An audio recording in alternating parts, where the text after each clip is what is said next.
সকালে একেবারে চা করে দলীয় যে কার্যালয় সেখানে পৌঁছে নিজের হাতে চা করে দলীয় যে কর্মী সেই কর্মীদের সাথে একসাথে চা খেয়ে তারপরেই কিন্তু দাসপুরের বামফ্রন্ট প্রার্থী রঞ্জিত পাল প্রচারে বেরোন এবং এই যে চা সেই চা কিন্তু একেবারে নিজে হাতেই এই চা করে।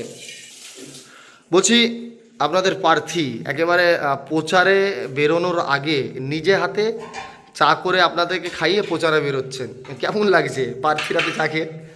না, প্রার্থী নিশ্চিতভাবে এই সময়ে গুরুত্বপূর্ণ, কিন্তু ব্যাপারটা হচ্ছে রঞ্জিতদা আমাদের কমরেড, এটা আমাদের গর্বের যে উনি শুধু আজকের বিষয় নয়, উনি যখনই মিটিংয়ে আসেন বা এখানে কর্মী সমর্থকরা আসেন বরাবর উনি চা নিজে তৈরি করে দেন এবং কর্মীদের সঙ্গে সবাই মিলে একসঙ্গে আমরা চা পান করি। এই যে চায়ের কাপ এবং চা বিস্কুট প্রতিদিন আপনি আসছেন পার্টি অফিসে, এখন এসে চা করে কর্মীদেরকে খাইয়ে তারপরে মানে প্রচারে বেরোচ্ছেন, মানে এই যে চা একটা এনার্জি বলা হয় চাকে, অনেকের কাছে এনার্জি, কতটা এনার্জি পান এই চা খেয়ে প্রচারে বেরোলে? আমাদের এটা প্র্যাকটিস এবং এটা আমাদের এরিয়া কেন্দ্র, এখন যে ব্লকের দুটো এরিয়া কেন্দ্র তার মধ্যে এটা গোপীগঞ্জ। এটা রেগুলার আমরা অফিসে আমাদের মিটিং অন্যান্য কর্মী নেতৃত্বরা আসলে এটা আমাদের হয় এবং চা তো একটু প্র্যাকটিস আমাদের আছে বাঙালিদের, তাই একাধিকবার হয়। আর এই সকাল সকাল চাটা তো আর একটা অন্য মাত্রা দেয়, তাই চা কি নিজের হাতেই তো করেন? সব দিনই আমি নিজের হাতে করি, বাড়িতেও করি, এখানেও করি। আমরা তো সারা বছরই লড়াইয়ের মাঠে থাকি।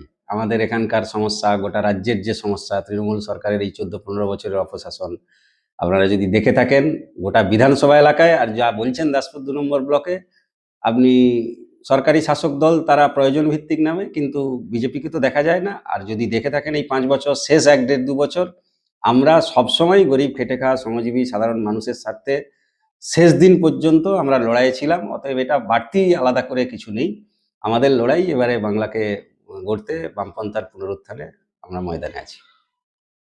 এক অংশের মতে তাদের দাবি লড়াইটা যেন এবারে সেয়ানে সেয়ানে, অর্থাৎ তিনজন যে প্রার্থী রঞ্জিত পাল, আশিস হুদাই, তপন দত্ত, সিপিএম, তৃণমূল এবং যে বিজেপি, তিনজন প্রার্থী একেবারে দাসপুর 2-এর তারা ভূমিপুত্র এবং দাসপুর বিধানসভা তাদের চষা এবং একই জায়গার প্রার্থী, একটা একটা যেরকম পাড়া বেস করলে যেরকম হয় ঠিক একই জায়গা দিয়ে তিনটে প্রার্থী, সেক্ষেত্রে কোথাও কি লড়াইটা সেয়ানে সেয়ানে মনে হচ্ছে? লড়াই তো হবেই, কারণ এবারে মানুষের মনোভাব, তাদের চোখ মুখ তারা স্থিরই করেছে যে তৃণমূলের এই অপশাসনকে থেকে পশ্চিমবাংলাকে বিদায় করতে হবে।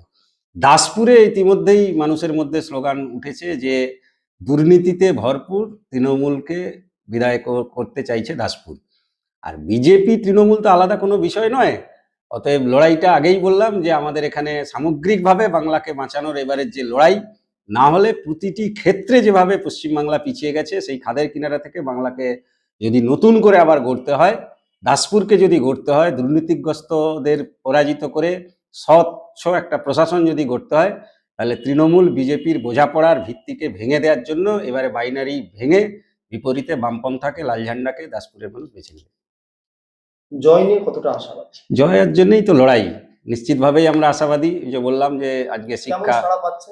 বিপুল সারা। আমরা একেবারে প্রার্থী ঘোষণার পর থেকেই, তার অনেক আগে থেকে আমাদের প্রস্তুতি ছিল, দেয়ালে দেয়ালে প্রার্থীর নাম্বার দিয়ে কাস্তে হাতুড়ি তারা জনগণের দাবি সমস্যাগুলো ফুটে উঠেছিল।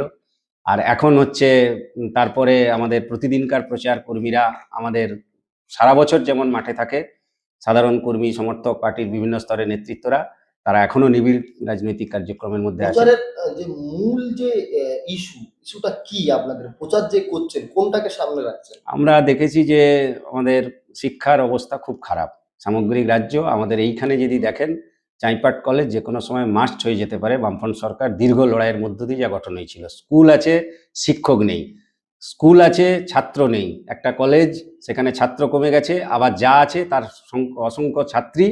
যেহেতু কলকারখানা চাকরির কোনো নির্দিষ্ট সরকারি নীতি নেই, পরিযায়ী হয়ে যোগ্যতা থাকা সত্ত্বেও খুব যন্ত্রণার মধ্যে পরিবারের সঙ্গে বিচ্ছিন্ন হয়ে তাদের বাইরে থাকতে হচ্ছে। আচ্ছা, কোথাও কি আপনার মনে হয় যে লক্ষ্মীর ভান্ডার এবং যুবসাথী এই যে দুটো স্কিম, রাজ্য সরকার, তৃণমূলের শাসক দলের তো সরকার, সেক্ষেত্রে কি তৃণমূল কি কোথাও কি অ্যাডভান্টেজ পাইয়ে দেবে? আমরা মনে করি যে বামফ্রন্ট সরকার সময়েও বার্ধক্য ভাতা বিধবা ভাতা ছিল, এই সরকার বন্ধ করতে পারেনি।